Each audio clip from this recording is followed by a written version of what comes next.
Hello friends, स्वागत है आपका मेरे चैनल पे। तो आज हम बात करने वाले हैं बीएसए यानी भारतीय साक्ष्य अधिनियम का जो अगला पार्ट है हमारा, वो है कन्फेशन के बारे में।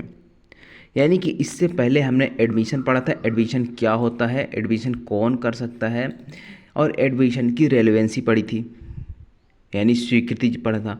अब उसमें एक आता है टॉपिक आपका स्वीकृति और दूसरा आता है संस्वीकृति यानी कि कन्फेशन। अभी कन्फेशन क्या होता है, कौन कर सकता है कन्फेशन, इसकी रेलेवेंसी क्या होती है, साथ ही साथ एडमिशन और यहाँ कन्फेशन में क्या डिफरेंस है, इन सभी चीज़ों को विद केस लॉ हम डिटेल में डिस्कस करने वाले हैं। तो बने रहिए एंड तक हमारे साथ। चलिए स्टार्ट करते हैं आज का सेशन।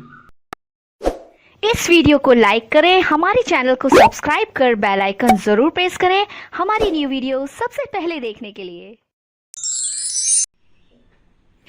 अब यहाँ पर हम बात करते हैं संस्वीकृति अर्थात कन्फेशन की।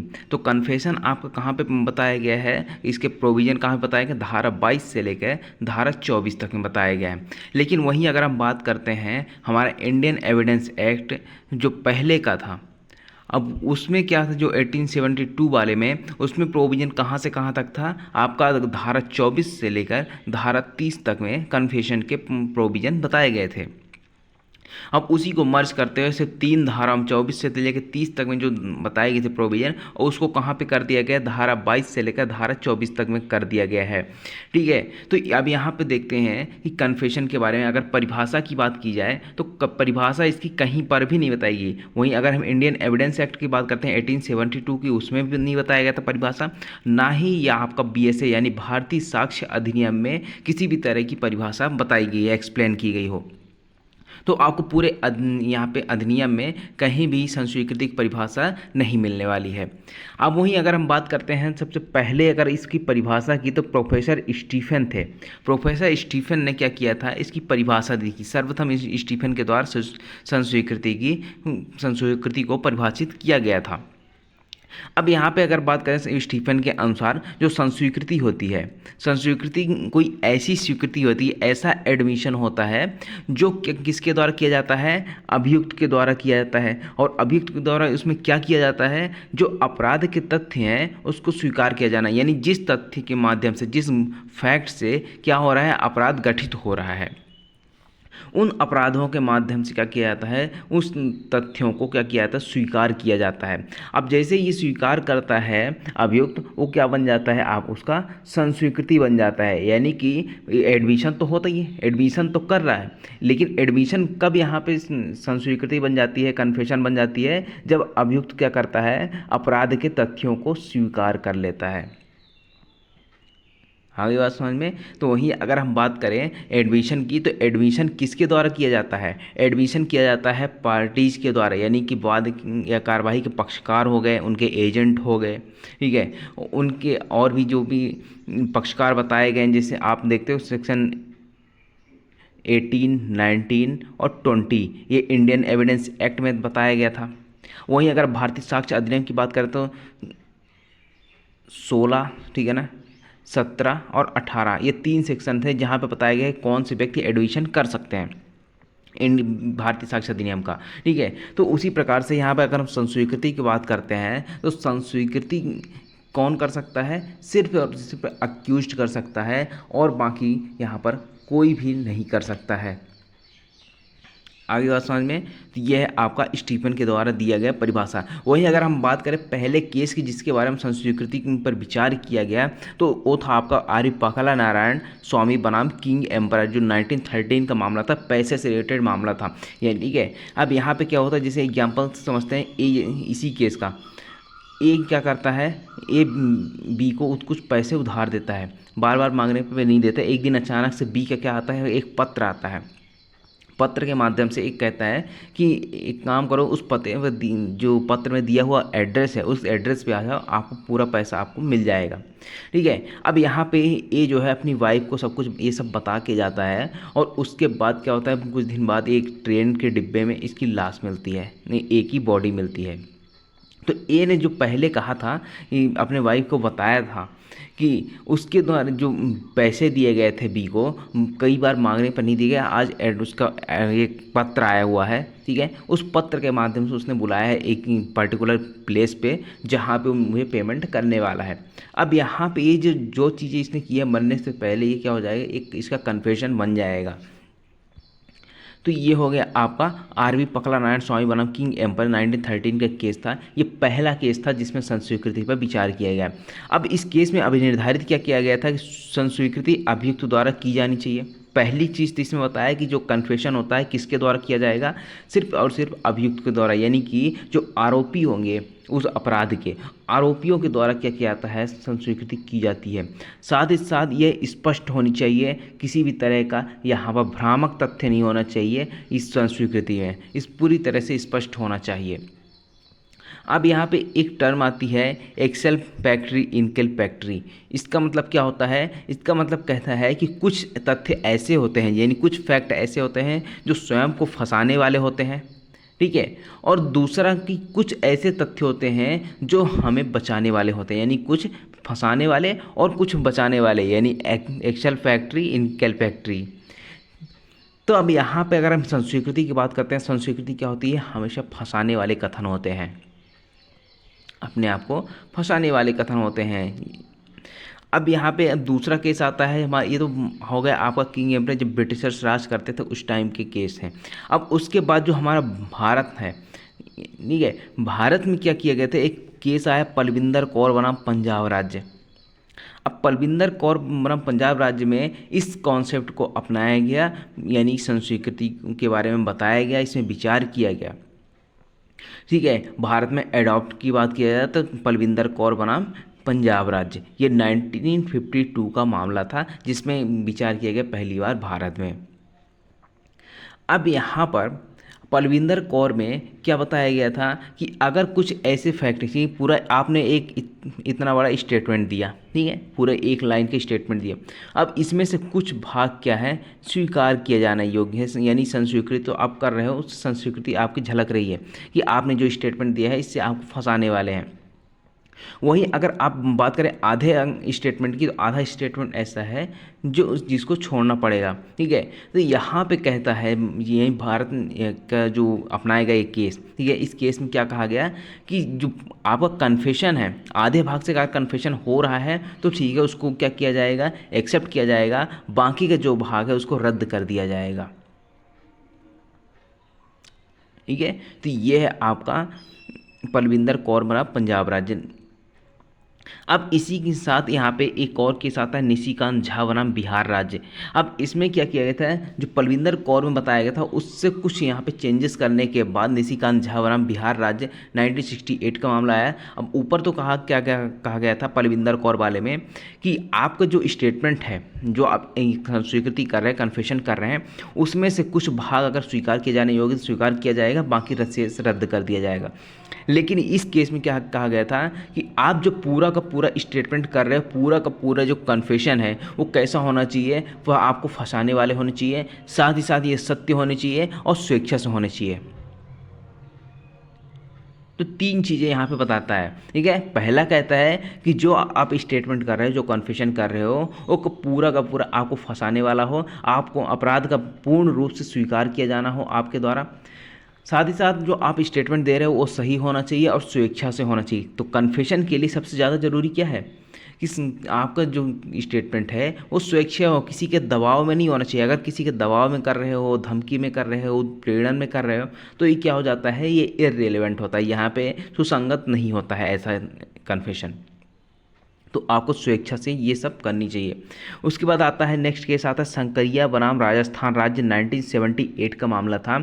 इसमें क्या दोहरे परीक्षण का सिद्धांत लागू किया, यानी कि जो कन्फेशन किया जाता है अगर किसी व्यक्ति के द्वारा, तो यहाँ पे न्यायालय ने क्या बताया कि अगर कन्फेशन किया जा रहा है किसी व्यक्ति के द्वारा तो उसको पूरी तरह से देख लेना चाहिए कि क्या ये स्वेच्छा से है, सही है, नहीं है, कैसा है, कि कहीं कपट के माध्यम से तो नहीं किया जा रहा है, कहीं उत्पीड़न के माध्यम से तो नहीं किया जा रहा है। तो इसलिए दोहरे परीक्षण का सिद्धांत इस पर लागू किया गया कि आपको कम से कम 2 बार तो चेक करो एक दो बार, ठीक है ना। अगर पर्याप्त यहाँ पे आपको लगता है कि इतना पर्याप्त है एक बार यहाँ पे जांच करने के लिए, तो ठीक है, आपने करके उसका स्वीकृति आपने उसको कन्विक्ट कर दिया, ठीक है। ये जो कन्फेशन है वो कहाँ होता है, आपका दांडिक मामलों में होता है, यानी आपराधिक मामलों में। तो यहाँ पे दोहरे परीक्षण का सिद्धांत इसमें लागू किया गया कि एक बार अच्छे से देखना चाहिए कि क्या जो स्टेटमेंट है, जो कन्फेशन है, वो आपका सही है, आपका जो कन्फेशन है वो स्वेच्छा से है। ये सारी चीज़ें यहाँ पे देखने को मिलेगी। ये किसकी होती है, न्यायालय की ड्यूटी होती है। अब बात करते हैं, ये तो हो गया आपकी कन्फेशन के बारे में कि कन्फेशन की डेफिनेशन क्या है, कन्फेशन होता क्या है, ठीक है। अब यहाँ पर अगर हम बात करें कन्फेशन के प्रकार की, तो कन्फेशन जो है, संस्वीकृति जो है, दो प्रकार की होती है। पहला आता है जुडिशियल, ठीक है, और एक दूसरा आता है एक्स्ट्रा जुडिशियल, यानी कि पहले एक है न्यायिक संस्वीकृति और दूसरा क्या है आपका न्यायिकेतर संस्वीकृति। अब इन दोनों में डिफरेंस क्या है, अब दोनों अलग अलग चीज़ें होंगी। तो जो न्यायिक संस्वीकृति है, न्यायिक संस्वीकृति कहाँ पे की जाती है, यानी जुडिशियल जो कन्फेशन है वो कहाँ पे किया जाता है, वो किया जाता है न्यायालय में। यानी न्यायालय की जो कार्रवाई चल रही है, उस कार्रवाई के दौरान क्या करता है मजिस्ट्रेट या फिर न्यायालय अपने समक्ष जो यहाँ पे स्टेटमेंट लेता है और वो कन्फेस कर रहा है, अगर अपराधी व्यक्ति जो है वो कन्फेस कर रहा है, अपराधों के तथ्य को स्वीकार कर रहा है, पूरी स्वेच्छा से कर रहा है, तो ये क्या कहलाता है आपका जुडिशियल कन्फेशन, यानी कि न्यायिक संस्वीकृति। वहीं अगर हम बात करते हैं अगर न्यायिकेतर संस्वीकृति की, तो ये कहाँ होता है, ये न्यायालय के बाहर किया जाता है। आगे बात समझ में। तो यहाँ पे न्यायालय के बाहर जो यहाँ पे संस्वीकृति हो रही है ना, वो क्या कहलाती है, न्यायिकेतर संस्वीकृति कहलाती है। अब जो देखिए न्यायिक संस्वीकृति से संबंधित जो प्रावधान है हमारे जो CRPC है, यानी कि दंड प्रक्रिया संहिता, तो वहाँ पे कहाँ कहाँ था, जो आपका कन्फेशन था 164, 281 और साथ ही साथ 313। अब यहाँ पे कन्फेशन को रिकॉर्ड करने का प्रावधान किया गया था, प्रारूपित किया गया था। वहीं अगर हम बात करें अगर भारतीय नागरिक सुरक्षा संहिता की, हमारा जो नया CRPC आया है, यानी कि नया आपका क्रिमिनल लॉ है, प्रोसीजर लॉ आया है, अब उसकी धारा की बात करें तो जो आपका कन्फेशन रिकॉर्ड होगा 164 वाला, अब कहाँ पे होगा, अब होगा आपका सेक्शन 183 में, ठीक है। यानी कि 164 वाला कहाँ पे हो जाएगा, 183 में रिकॉर्ड होगा कन्फेशन। वहीं अगर 281 की बात करते हैं तो ये कहाँ पे आ जाएगा, ये आपको धारा 316 में आ जाएगा। और एक और सेक्शन आती है धारा 313, धारा 313 कहाँ पे चली गई है, अब धारा 351 में चली गई है। तो ये सारी चीज़ें कन्वर्ट होकर कहाँ चली गई, भारतीय नागरिक सुरक्षा संहिता में अलग अलग सेक्शन यहाँ पे बता दिया गया, सारे सेक्शन चेंज कर दिया गया है। तो ये कन्फेशन रिकॉर्ड करने के कुछ प्रावधान किए गए थे CRPC में। अब वही आप देख सकते हो BNSS में। अब यहाँ पे न्यायिक संस्वीकृति समझ में आई होगी कि ये न्यायालय में किया जाता है और न्यायालय मजिस्ट्रेट और या फिर न्यायालय के समक्ष जो जुडिशियल प्रोसीडिंग चल रही है उसके दौरान क्या कर लिया जाता है, यहाँ पे संस्वीकृति को रिकॉर्ड किया जा सकता है। अब यहाँ पे जो न्यायिकेतर संस्वीकृति की बात करते हैं, यानी कि एक्स्ट्रा जुडिशियल कन्फेशन। अब एक्स्ट्रा जुडिशियल कन्फेशन जो है वो कहाँ पे किया जाता है, न्यायालय के बाहर, अभी हमने बताया। अब ये किसी भी व्यक्ति से किया जा सकता है, यानी कि जो आपका एक्स्ट्रा जुडिशियल कन्फेशन है ना, वो किसी भी व्यक्ति से किया जाता है। आपका कोई फ्रेंड होगा, आप क्या किया, आप मर्डर करके गए और उससे बोल रहे हैं कि सारी झंझट अब ख़त्म हो गई, सारी परेशानियाँ ख़त्म हो गई अब, ठीक है। यानी आपका विवाद चल रहा था उसकी प्रॉपर्टी को लेकर, और आपने क्या कहा, पूरी जो ये हमारी कहानी थी, यानी कि जो डिस्प्यूट था, सारे डिस्प्यूट को मैंने ख़त्म कर दिया, मार दिया मैंने अब उसको। तो यहाँ पे जो कन्फेशन कर रहा है अपने दोस्त से कर रहा है ना, ये क्या है, ये भी एक रिलेवेंट तथ्य है। लेकिन वहीं अगर जो ये कन्फेशन कर रहा है अपने फ्रेंड से, तो उसका साक्षी का मूल्य कितना होगा, एविडेंसरी वैल्यू कितनी होगी, तो ये देखने के लिए आपको देखना होगा, ठीक है। अब यहाँ पे कहता है कि जो एक्स्ट्रा जुडिशियल कन्फेशन होता है, जैसी होता है, वो एक वीक यहाँ पे क्या होता है, एविडेंस होता है, यानी कमज़ोर साक्ष्य होता है। क्यों, क्योंकि ये हेरसे एविडेंस का एक रूप है। यानी कि इसने क्या किया कि आपने अपने फ्रेंड को बताया कि उसने मर्डर कर दिया है, उसको मार दिया है, सारी परेशानियाँ ख़त्म कर दी, तो ये एक्स्ट्रा जुडिशियल जो कन्फेशन आप अपने फ्रेंड से कर रहे हो ना, तो ये कमज़ोर साक्ष्य है, क्योंकि ये सुनी सुनाई बातों के ऊपर बात करता है, यानी हेयर से एविडेंस की तरह यहाँ पे अप्लाई होता है। आगे बात समझ में ये है। अब यहाँ पे अगर एक क्वेश्चन आता है, क्वेश्चन की बात करते हैं, ठीक है, जैसे अभियुक्त है, यानी कि ए नाम का व्यक्ति है, अब इसका ट्रीटमेंट चल रहा है अस्पताल में, यानी कि अस्पताल यानी हॉस्पिटल में क्या कर चल रहा है, इसका ट्रीटमेंट चल रहा है। अब ये जो ए है, जैसे जो ट्रीटमेंट चल रहा है वहाँ पे डॉक्टर से अपने शारीरिक क्षति के बारे में बताता है, यानी कि जो इसको इंजरी आई है उसके बारे में बताता है। तो क्या ये न्यायिक संस्वीकृति होगा, यानी क्या यह सुसंगत होगा कि नहीं होगा? तो यहाँ पे अगर इसकी बात करें अगर आंसर की, तो ये क्या है, एक एक्स्ट्रा जुडिशियल कन्फेशन होता है।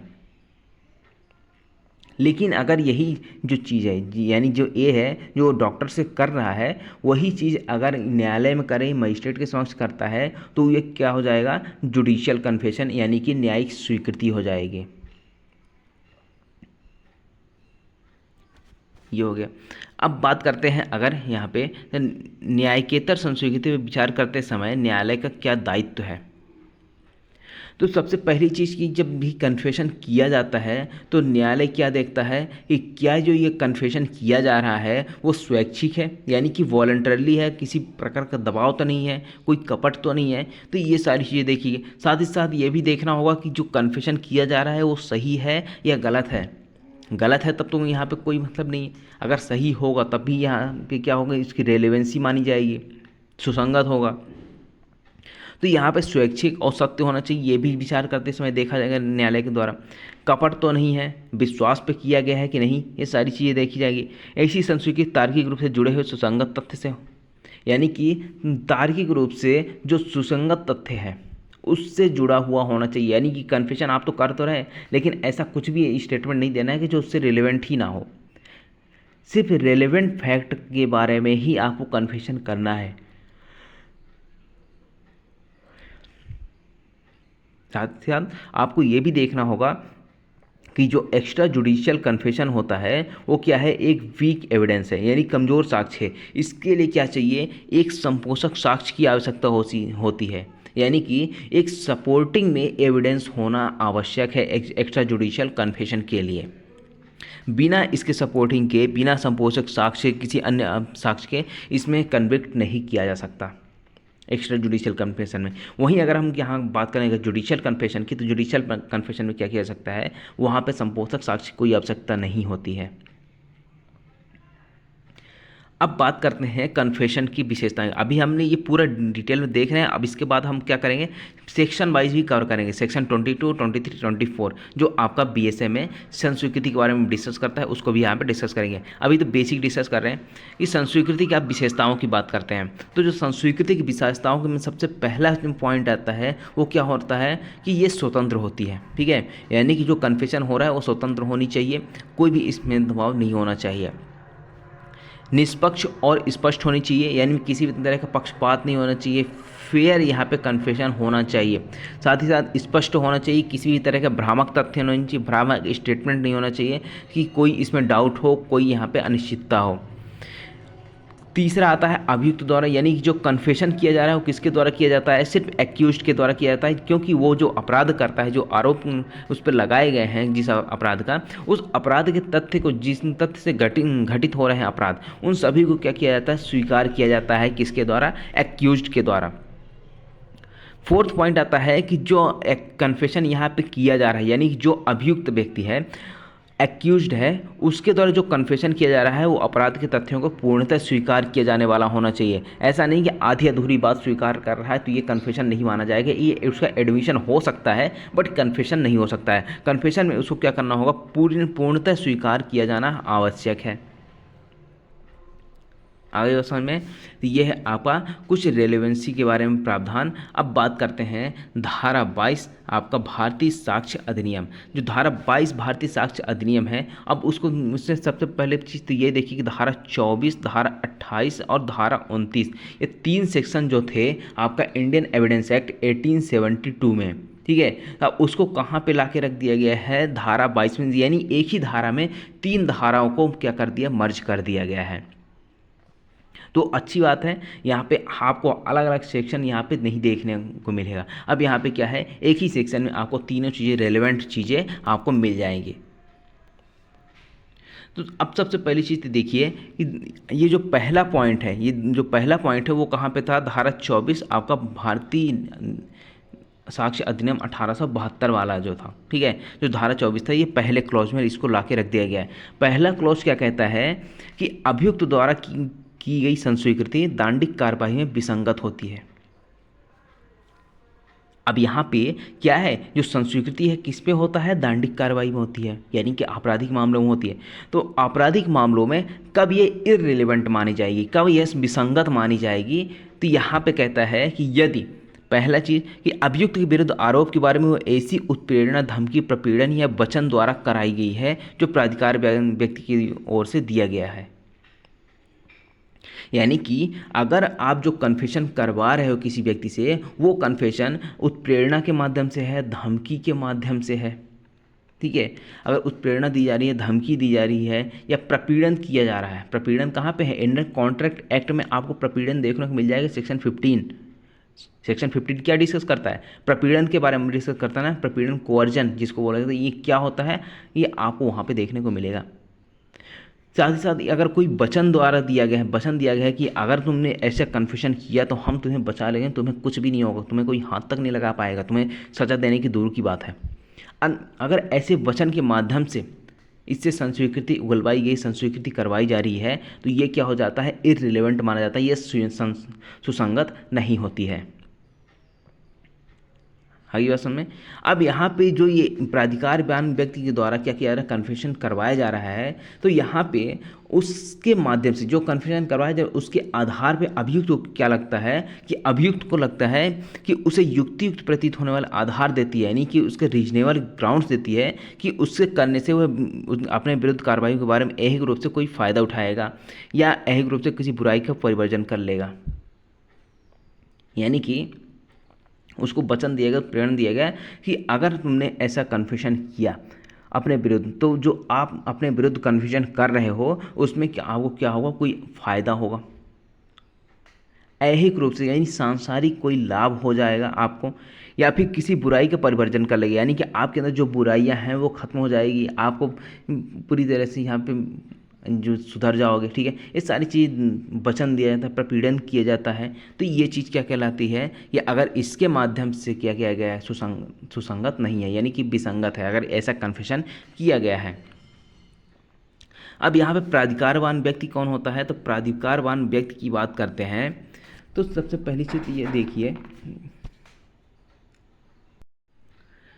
अब प्राधिकारवान व्यक्ति में ऐसा कोई व्यक्ति नहीं आएगा जो क्या करता हो उस अभियोजन में, यानी कि जो अभियोजन चल रहा है किसी आरोपी के विरुद्ध, अब उसमें किसी प्रकार का नियंत्रण रखता हो, ठीक है। यानी कि जो अभियुक्त है, अभियुक्त के अभियोजन में अगर कोई व्यक्ति नियंत्रण रख रहा है तो वो प्राधिकारवान व्यक्ति नहीं कहलाएगा। प्राधिकारवान व्यक्ति कौन होगा, जो उसकी इच्छा को, यानी कि जो आरोपी है उसकी इच्छा को क्या कर ले, अधिशासित कर लेता है। अधिशासित करने का मतलब क्या होता है कि यानी कि वो जो बोल देगा तो वो आपको करना ही पड़ेगा। जैसे मान लीजिए जो गांव का मुखिया हो अगर, ठीक है, या फिर मजिस्ट्रेट, उनके कार्यकारी व्यक्ति यानी उनके लिपिक हो सकते हैं, यानी जो बाबू होते हैं उनके द्वारा किया जा सकता है, जेल के प्राधिकारी के द्वारा किया जा सकता है, ठीक है। साथ ही साथ यहाँ पे अगर ग्राम पंचायत के जो अध्यक्ष होता है वो भी क्या कर सकता है, संस्वीकृति करने के लिए कह सकता है किसी वचन के तहत या फिर उत्प्रेरणा, धमकी के तहत। तो ये सारी चीज़ें क्या है, ये कहलाते हैं, ये सब प्राधिकारवान व्यक्ति कहलाते हैं। गांव के जो मुखिया होते हैं, सरपंच होते हैं, ठीक है, यहाँ पे जो आपका ग्राम पंचायत के अध्यक्ष होते हैं, किसी निजी नौकर, यानी कि कोई नौकर है उसका कोई मालिक है, उसकी इच्छा को अधिशासित कर सकता है, टीचर हैं, ये सब क्या है, ये प्राधिकारवान व्यक्ति कहलाते हैं। तो अब यहाँ पे एक चीज़ और देखिए, एक आता है ऐहिक लाभ, आपने सुना है ऐहिक लाभ। अब ऐहिक लाभ क्या होता है, इसका मतलब होता है कि कोई सांसारिक लाभ, ठीक है, कोई सांसारिक लाभ। अब यहाँ पे एक क्वेश्चन आता है कि एक साधु अपने भक्त से कहता है कि अपनी आत्मा को पाप में मत ले जाओ और सत्य बताओ, ठीक है, सत्य कथन करोगे तो आपको स्वर्ग मिलेगा, ये सारी चीज़ें ये कहता है। तो क्या ये जो बातें कहता है तो ये सुसंगत होगा या विसंगत होगा? क्योंकि ऐसे क्या कर रहा है, ऐसे उत्प्रेरणा दे रहा है, उत्प्रेरणा के माध्यम से क्या कर रहा है कि कह रहा है कि सच बताओ, अपने जो अपराध है उसको स्वीकार कर लो। तो यहाँ पे जो है ना, ये जो बात की जा रही है वो बात की जा रही है आध्यात्मिक की जा रही है, स्पिरिचुअल यहाँ पे बातें की जा रही है। इसलिए क्या होगा, ये रिलेवेंट माना जाएगा। क्योंकि आप देखोगे जो आपकी धारा 22 है, धारा 22 में क्या बताया गया है, उसमें आध्यात्मिक नहीं बल्कि सांसारिक लाभ की बात करता है, लाभ हानि की बात करता है, आपको बुराई से मुक्त कर देंगे, ये सांसारिक लाभ की बात करता है।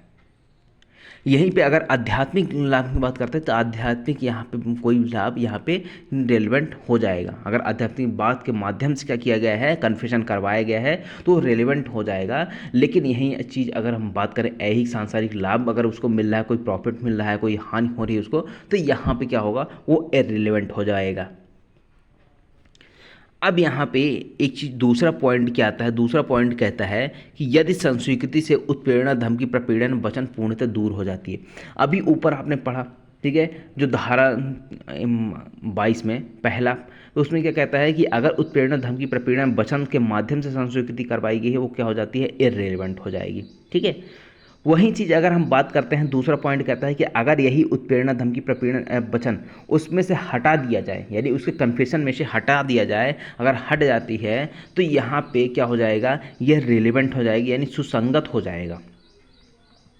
तो ये चीज़ कहाँ पर बताई गई है, आपकी section 28 of Indian evidence act 1872, यानी 1872 वाले में धारा 28 में क्या कहा गया था, धारा 24 में तो कहा गया था कि ये विसंगत है। वही चीज़ अगर यहाँ पे धारा 28 में क्या बताया गया था कि जो ये रिलेवेंट हो जाएगा, यानी सुसंगत हो जाएगा, लेकिन कब, जब उत्प्रेरणा धमकी प्रपीड़न वचन उस कन्फेशन से पूर्णतः दूर हो जाती है। तो अब इसको क्या कर दिया गया है, इसी के साथ कर जोड़ दिया गया। अब उसके बाद एक धारा और पढ़ते थे, धारा 29 जो इंडियन एविडेंस एक्ट 1872 में थी। उसमें क्या कहता था, उसमें कहता था कि अगर कोई भी स्वीकृति किसी वचन को गुप्त रखने के लिए बोला गया कि आप जो बोल रहे हो उसको हम गुप्त रखेंगे, सीक्रेट रखेंगे, या फिर अभिप्राप्त करने के लिए कोई प्रवंचना, ये संस्कृति अभिप्राप्त करने के लिए कोई प्रवंचना की गई थी, तो यहाँ पे क्या हो जाएगा, ये रिलेवेंट माना जाएगा। ठीक है ना, विसंगत नहीं है ये। अब यहाँ पे एक बात बताइए, जैसे अब कोई सीक्रेट बात होती है तो आपको सुनने में कितना बड़ा मज़ा आता है। तो भाई वो जज साहब भी है भाई, कहते हैं ना कि जो भी सीक्रेट बात हो बताओ, हमें सुनने में बहुत इंटरेस्ट है, बताओ क्या इसने बोला था, क्या हुआ था, कैसे हुआ था। तो ये इस तरह की जो संस्वीकृति की जा रही है, किसी अगर मान लीजिए जज साहब कहते हैं कि ठीक है चलो बताओ भैया क्या है, अब यहाँ पे अपराध की जो तथ्य है उसको स्वीकार करते हो कि नहीं, अब जो भी है हम आपकी बातों को क्या कर रखेंगे, गुप्त रखेंगे। ऐसा क्या किया, ऐसा वचन दिया, या फिर किसी पार्टी ने ऐसा वचन दिया कि कुछ भी नहीं बताएंगे, तुम्हें सज़ा नहीं होगी बिल्कुल भी, इस तरह से प्रवंचना की गई हो। या फिर मत्तता, यानी कि वो मत्तता की अवस्था में है, अब उससे ऐसे क्वेश्चन पूछे जा रहे हैं जिसका आंसर देना उसके लिए ठीक नहीं है। ठीक है, अब उससे ऐसा क्वेश्चन पूछा गया, उसने क्या कर लिया, कन्फेस कर लिया। तो ये जो संस्वीकृति की जा रही इन तीन परिस्थितियों में वो क्या हो जाएगी, ये आपकी रिलेवेंट हो जाएगी, यानी विसंगत नहीं हो जाती, इसका मतलब क्या है, रिलेवेंट होगी। तो ये है आपका सेक्शन 22, जहाँ पे कहता है कि अगर उत्प्रेरणा धमकी वचन ये सब रहेगा तो क्या प्रभाव पड़ेगा कन्फेशन में। अब यहाँ पे देखिए, अब ये क्वेश्चन है, क्वेश्चन क्या है, एक व्यक्ति ने पत्र लिखा तथा हस्ताक्षर करते हुए पुलिस अधिकारी को भेज दिया, यानी कि ए है, एक क्या करता है, एक पत्र लिखता है, एक लेटर लिखता है, और साथ ही साथ उसमें नीचे अपने हस्ताक्षर करते हुए एक पुलिस अधिकारी को भेज देता है। और उस लेटर में लिखा हुआ क्या था, लेटर में लिखा था कि ए ने क्या किया है, अपनी पत्नी की हत्या कर दी है तथा उसे अगले 2 दिन में समर्पण कर देगा, यानी कि ए जो है अगले 2 दिन में पुलिस के समक्ष समर्पण कर देगा। तो ये जो लेटर लिखा हुआ इसने, क्या ये कन्फेशन माना जाएगा या नहीं माना जाएगा, क्योंकि यहाँ पे क्या किया, इसने लेटर लिखा है। तो यहाँ पे इस केस के माध्यम से, यानी कि जो सीताराम बनाम उत्तर प्रदेश राज्य है, इसी में इसी तरह का एक फैक्ट था। अब इस फैक्ट के माध्यम से इस केस में क्या बताया गया, न्यायालय के द्वारा क्या बताया गया कि यहाँ पर जो संस्वीकृति है वो सुसंगत होगी, यानी जो कन्फेशन हो रहा है लेटर के माध्यम से वो रेलेवेंट मानी जाएगी। क्यों रेलेवेंट मानी जाएगी? क्योंकि यहाँ पर जब वो लेटर लिखा जा रहा था ए के द्वारा तो उसमें किसी भी तरह का उत्प्रेरणा, धमकी, वचन कुछ भी नहीं था। क्यों? जब लिख रहा था लेटर उस टाइम वो अकेला था।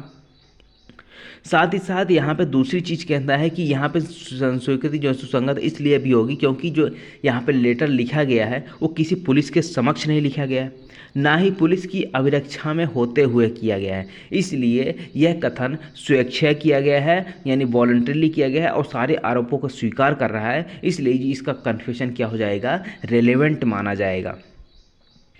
इस केस के माध्यम से बताया गया था सीताराम बनाम उत्तर प्रदेश राज्य 1966 का मामला। अब बात करते हैं अगले धारा की, जो धारा है आपका धारा 23। अब धारा 23 में जो बताया गया ना वो कहाँ पे बताया गया था? पहले आगे इंडियन एविडेंस एक्ट की 1872 में कि धारा कहाँ पे था? 25, 26, 27, ये 3 धाराओं को अब यहाँ पे क्या कर दिया गया? धारा 23 में मर्ज कर दिया गया है। यानी कि जो आपका पहला क्लॉज, दूसरा क्लॉज और तीसरा क्लॉज है, ये तीनों अलग अलग हैं। तो एक 25 वाला है, एक 26 वाला है और एक 27 वाला है। तो यहाँ पे कहता है कि अगर मान लीजिए आप कोई कन्फेशन आप कर रहे हो, यानी कि कोई अभियुक्त है वो कन्फेशन कर रहा है, अपने आरोपों को स्वीकार कर रहा है, तो कब रेलेवेंट नहीं होगी, कब उसका साक्ष्य नहीं दिया जा सकता? तो यहाँ पे कहता है पहला क्लॉज कि पुलिस से की गई संस्वीकृति का अभियुक्त के विरुद्ध साबित ना किया जाना। भाई यहाँ पे अगर आप अपराध को स्वीकार भी कर लेते हो पुलिस के समक्ष, तब भी वो आपके विरुद्ध साबित नहीं की जाएगी। तो यहाँ पे जब भी आपको कोई भी पुलिस वाला पकड़े ना, तो एक काम करना, आपको जो भी बोले वो आप मान लेना, ठीक है, कि हाँ आप जो बोल रहे हो सब सही है। अगर आप नहीं मानोगे तो आपको 2-4 लाफे पड़ेंगे, मार पड़ेगी, टॉर्चर करेंगे। इससे अच्छा भाई एक काम करो, स्वीकार कर लो पहले ही। उसके बाद क्या कर लो, मजिस्ट्रेट के सामने ले जाएंगे, मजिस्ट्रेट के सामने ले जाओ और बोल दो कि हमने कुछ भी नहीं किया है, ठीक है, ये हम टॉर्चर से बचने के लिए कर दिया है, ज़बरदस्ती हमसे करवाया जा रहा था, ये सब बोल दो मजिस्ट्रेट के समक्ष, ठीक है। तो ये सारी चीज़ होती है कि अगर आप पुलिस के समक्ष कोई भी स्टेटमेंट देते हो तो वो आपके विरुद्ध साबित नहीं किया जा सकता। हाँ, इसके लिए क्या यूज किया जा सकता है, यानी कॉन्ट्राडिक्शन के लिए यूज किया जा सकता है कि आपने पुलिस के समक्ष कुछ और कहा था, मजिस्ट्रेट के समक्ष कुछ और कर रहे हो। तो ये चीज़ का, इन दोनों स्टेटमेंट का कॉन्ट्राडिक्शन किया जा सकता है, खंडन किया जा सकता है एक दूसरे से, लेकिन साबित नहीं किया जा सकता पुलिस के अभियुक्त के द्वारा किया गया कथन, जो हम किसके समक्ष किया गया है? पुलिस के समक्ष किया गया है। अब दूसरी चीज़ कहता है कि पुलिस की अभिरक्षा में की गई संस्वीकृति, यानी कि अब जैसे 2 चीज़ें हो सकती हैं कि या तो ए को पुलिस ने क्या किया गया हो, बुलवाया हो, और आपको क्या करना है, यहाँ पे स्टेटमेंट देना है, या फिर दूसरी चीज़ हो सकती है कि ए जो है, इस ए को गिरफ्तार कर लिया गया हो पहले से और पुलिस वाले के कब्जे में हो, यानी कि पुलिस वाले की अभिरक्षा में हो, तो वहाँ पे अगर स्वीकृति कर रहा है तब भी ये साबित नहीं किया जाएगा। आगे बात समझे, या तो पुलिस के समक्ष किया गया हो तब भी वो साबित नहीं किया जाएगा, पुलिस की अभिरक्षा में होते हुए भी किया जा रहा है तब भी उसको साबित नहीं किया जाएगा, जब तक कि ये मजिस्ट्रेट की साक्षात उपस्थिति में ना किया गया हो। अब यहाँ पे हो सकता है कि मान लीजिए पुलिस वाले उपस्थित हों और वहाँ पे क्या किया, पुलिस वाले ने क्या किया, मजिस्ट्रेट के समक्ष आपको लेके गए, तो मजिस्ट्रेट के समक्ष आप जो कर रहे हो ना उसको साबित किया जा सकता है, लेकिन वो पुलिस वाले के अभिरक्षा में हो और वहाँ पे आप कोई ऐसा कन्फेशन कर रहे हो तो उसको साबित नहीं किया जा सकता, आपके विरुद्ध कोई भी इस तरह के स्टेटमेंट साबित नहीं किया जा सकता। आगे समझ में, तो आपको जब भी मजिस्ट्रेट के समक्ष जो भी स्टेटमेंट दे रहे हो ना तो बड़े ध्यान से देना, क्योंकि वहाँ पे जो आप स्टेटमेंट देते हो आप क्या होता है, वो सेल्फ हार्मिंग होता है, यानी कि आपके विरुद्ध उसको यूज किया जा सकता है उस स्टेटमेंट को। अब इसका एक चीज़ और, धारा जो 27 थी आपके इंडियन एविडेंस एक्ट 1872 की, अब इसको प्रोविजन में जोड़ दिया गया। प्रोविजन कहता है कि पुलिस को प्राप्त जानकारी के परिणामस्वरूप किसी तथ्य का पता चलना। अब यहाँ पे तो कहता है कि पुलिस के समक्ष आपने कोई स्टेटमेंट दिया तो वो आपके विरुद्ध साबित नहीं किया जाएगा, लेकिन वही चीज़ जो आपने स्टेटमेंट दिया है अगर उस चीज़ को डिस्कवर कर लिया गया पुलिस के द्वारा, यानी उस जानकारी के माध्यम से, जानकारी जो आपने दी उसके परिणाम स्वरूप उस किसी फैक्ट का पता चला, तो उसको साबित किया जा सकता है। जैसे फॉर एग्जांपल ए है, ए को ने पुलिस के सामने बयान दिया कि हाँ मैंने क्या किया है, बी को मारा है और जिस चाकू से मारा था उस चाकू को मैंने किसी पर्टिकुलर प्लेस पे यहाँ पे छुपा दिया है। अब यहाँ पे जो कह रहा है ए कि बी को उसने मारा है और बी ने क्या किया, ए ने क्या किया, चाकू जाके छिपा लिया किसी पर्टिकुलर प्लेस में, तो ये तो साबित नहीं किया जाएगा। लेकिन वही चीज़ अगर यहाँ पे पुलिस वाले इस चीज़ को पता लगा लेते हैं कि जो पुलिस ए के द्वारा चाकू छिपाया गया था वो चाकू कहाँ पे है, अगर ये चाकू ढूंढ लेते हैं तो फिर ये इस फैक्ट को क्या किया जा सकता है, साबित किया जा सकता है, भले ही वो पुलिस के समक्ष किया गया हो, पुलिस की अभिरक्षा में किया गया हो। यानी कि अगर अभियुक्त ने जो जानकारी दी पुलिस वालों को और उस जानकारी के परिणाम स्वरूप अगर उस तथ्य का पता चल जाता है ना, तो उसको साबित किया जा सकता है। अब इसी के लिए क्या किया गया था, कुछ केस लॉ आए थे। कुछ केस लॉ की क्या था, पहला केस है पुलकुरी कोटैया, ठीक है, 1913 का मामला है वर्सेस किंग एम्परर वाले का मामला। अब यहाँ पे कहता है जो धारा 24 से 26, धारा 24 से 26 यानी कि जो आपका धारा 22 और 23 में अब आ चुका है, ठीक है। तो धारा 22 और 23 ये तो इंडियन एविडेंस एक्ट के हिसाब से हम देख रहे हैं, 1872 वाले के हिसाब से केस है। अब यहाँ पे कहता है कि जो इंडियन एविडेंस एक्ट के धारा 1872 है, जो 24 से लेकर 26 तक के प्रोविजन बताए गए हैं ना, उसका अपवाद है धारा 27। अब वहीं अगर हम इस एक्ट की बात करते हैं बीएसए की, तो बीएसए में जो आपका धारा 23 है, धारा 23 की क्लॉज 1 और क्लॉज 2 ये जो बताया गया है ना, इसका अपवाद कहाँ पे बताया गया, अपवाद इसका परंतुक है, यानी जो प्रोविजो बताया गया है वो क्या है, अपवाद है, ठीक है। इसमें आशय का न्याय सिद्धांत को प्रतिपादित किया गया था। अब यहाँ पे देखिए, यहाँ पे कहता तो है अपवाद है, अपवाद क्यों है, क्योंकि जो ऊपर जो आप देखोगे धारा 23 के सब क्लॉज 1 और सब क्लॉज 2 में क्या कहता है कि पुलिस के समक्ष किए गए कथन यहाँ पे एक्सेप्ट नहीं किए जा सकते, साबित नहीं किए जा सकते।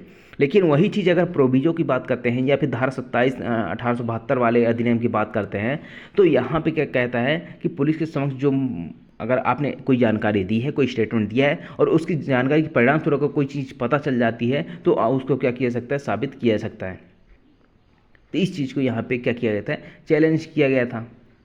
वहीं अगर हम बात करें एक नेक्स्ट केस की, तो यहाँ पे देवमन उपाध्याय ना उत्तर प्रदेश राज्य है, जहाँ पे धारा 27 को चुनौती दी गई थी, यानी कि चैलेंज किया गया था सेक्शन 27 या फिर यूँ कहें बीएसए की सेक्शन 23 की प्रोविजो को।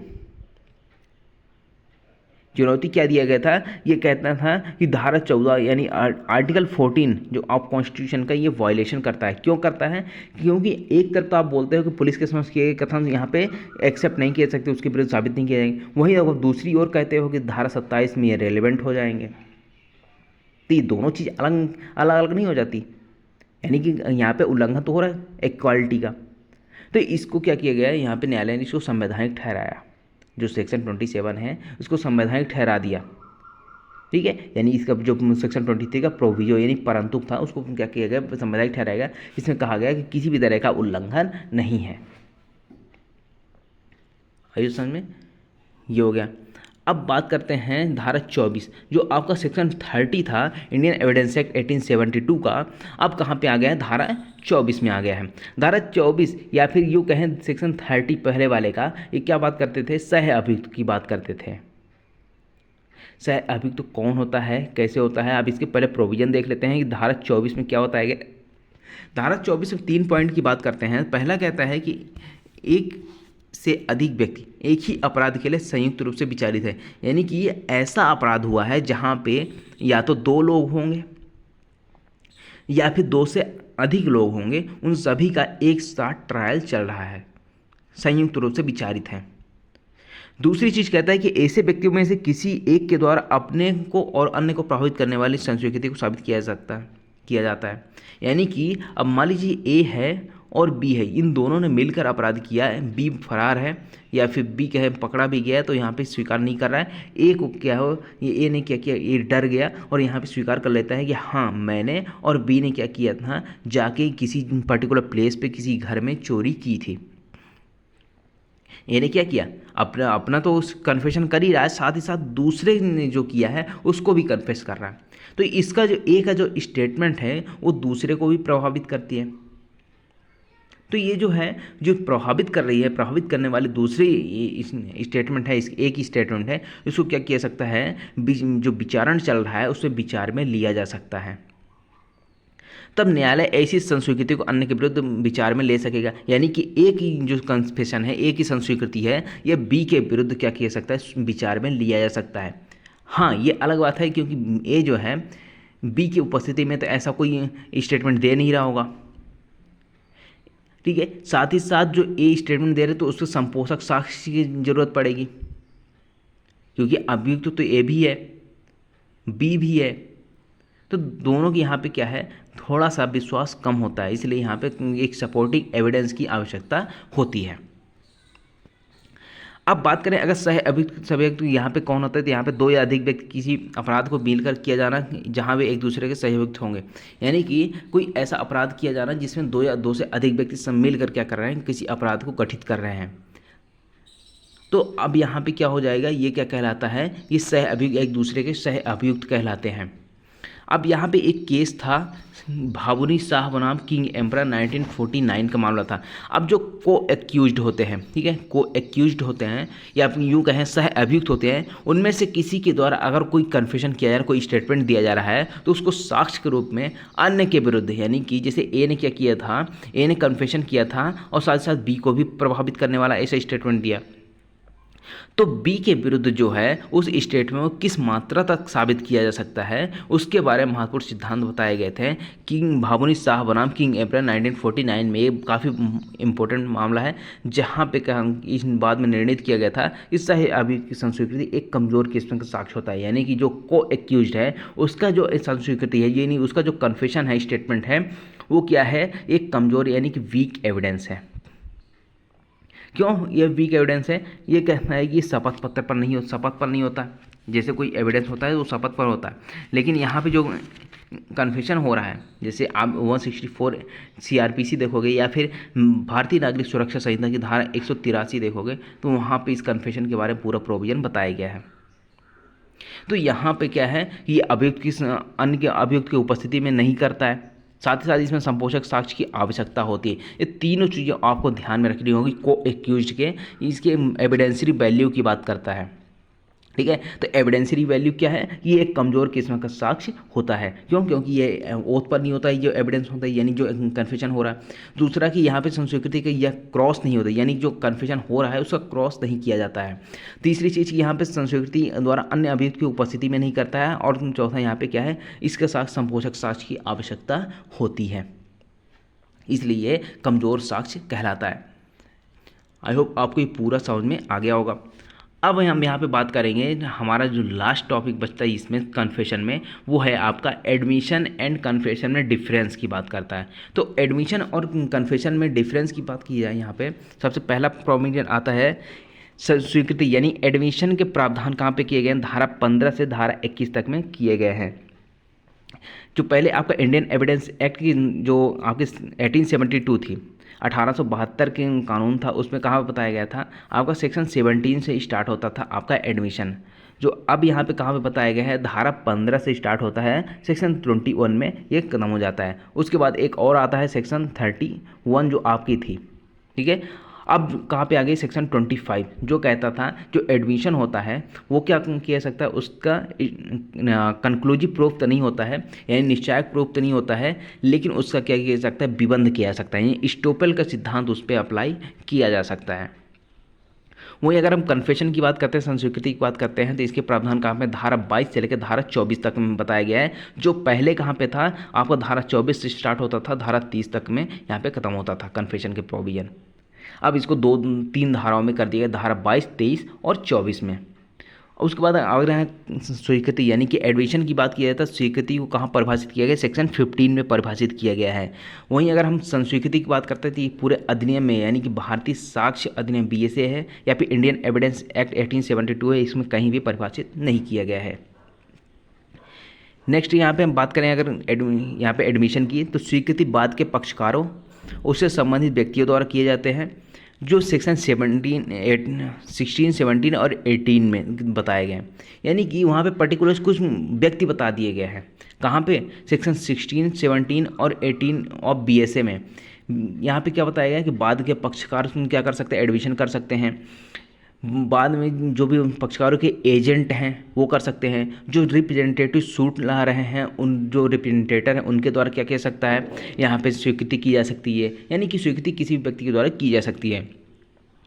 अब वहीं अगर हम कन्फेशन की बात करते हैं तो कन्फेशन केवल और केवल क्या किया जा सकता है, अभियुक्त के द्वारा यानी एक्यूज्ड के द्वारा ही साबित किया जा सकता है, इसके अलावा किसी के द्वारा साबित नहीं किया जा सकता। यानी कि अभियुक्त जो है वो स्वयं के ऊपर जो आरोप लगाए गए हैं उसको स्वीकार करता है। इसके अलावा अब भाई जिसके ऊपर आरोप लगाया गया है वही अपराध को स्वीकार करेगा। अब दूसरा तो स्वीकार करेंगे, आपने हत्या की है तो आप ही स्वीकार करोगे। मेरे स्वीकार करने से तो कुछ नहीं होता ना कि मैंने कह दिया कि आपने हत्या की है तो की है। तो आपको यहाँ पे क्या करना होगा, जिसने अपराध किया है उसको स्वीकार करना आवश्यक है। उसके बाद नेक्स्ट यहाँ पे बात करते हैं, प्रत्येक स्वीकृति में संस्वीकृति नहीं होती है, यानी कि हर एडमिशन में कन्फेशन होना नहीं है, ठीक है ना। यानी कि जो एडमिशन होती है इसमें कन्फेशन नहीं होता है, लेकिन हर संस्वीकृति में यानी प्रत्येक कन्फेशन में क्या होता है, एडमिशन होता ही होता है, क्योंकि कन्फेशन क्या है, एक प्रकार का एडमिशन ही है जो स्वयं के विरुद्ध अपराध के बारे में बात करता है। उसके बाद नेक्स्ट आती है जो एडमिशन है वो सामान्य सिविल मामलों में की जाती है, जो सिविल मामले चलते हैं उसमें एडमिशन की जाती है। वहीं अगर आपराधिक मामलों की बात की जाए, दंडिक मामलों की बात की जाए तो उसमें कन्फेशन किया जाता है। उसके बाद नेक्स्ट आता है आपका, स्वीकृति को साबित करने के लिए अन्य साक्ष्य की आवश्यकता होती है, यानी कि अगर आप एडमिशन कर रहे हो तो उसके लिए अन्य एविडेंस की ज़रूरत पड़ती है, जबकि संस्वीकृति के आधार पर समानतः दोषित किया जा सकता है। अब किस स्टेज पे किया जा सकता है, कौन सी परिस्थिति में किया जा सकता है, को एक्यूज्ड के बारे में अगर स्टेटमेंट है तो वो कब दोष सिद्धि का आधार बन सकता है। अब उसके लिए अलग अलग परिस्थितियाँ जो केस की आती है उसमें डिसाइड किया जाता है कि सोल यहाँ पे अगर हम कन्विक्शन की बात करें, कन्फेशन के आधार पर, तो यहाँ पे किया जा सकता है और नहीं भी किया जा सकता। अब वो केस की परिस्थितियों के आधार डिसाइड किया जाता है। अब जो स्वीकृतियाँ हैं यानी एडमिशन है वो निश्चयाक सबूत नहीं होती, ये विबंध कर सकती है, विबंध का सिद्धांत लागू हो सकता है। यानी कि आपने जो एक बार कह दिया तो उसमें क्या किया सकता है, यहाँ पर उसी विबंध के सिद्धांत लागू हो जाएंगे, यानी आप उस बात से मुकर नहीं सकते हो। उसी यहीं अगर हम स्वीकृति की बात करते हैं तो ये निश्चयाक सबूत होती है जब तक कि उसका खंडन ना किया जाए, यानी कि ये एक कंक्लूसिव प्रूफ होता है। कौन सा, कन्फेशन, जहाँ पे कहता है जब तक ये खंडन नहीं किया जाता, कॉन्ट्राडिक्शन नहीं किया जाता, तब तक ये क्या है, एक कंक्लूसिव प्रूफ माना जाता है। ठीक है, आगे बात समझ में, तो ये है आपका कन्फेशन के बारे में पूरा का पूरा प्रावधान। आई होप आपको पूरा समझ में आया होगा। तो समझ में आया तो एक लाइक ज़रूर करिएगा और मिलते हैं अगले लेक्चर में। तब तक के लिए बने रहिए हमारे चैनल के साथ।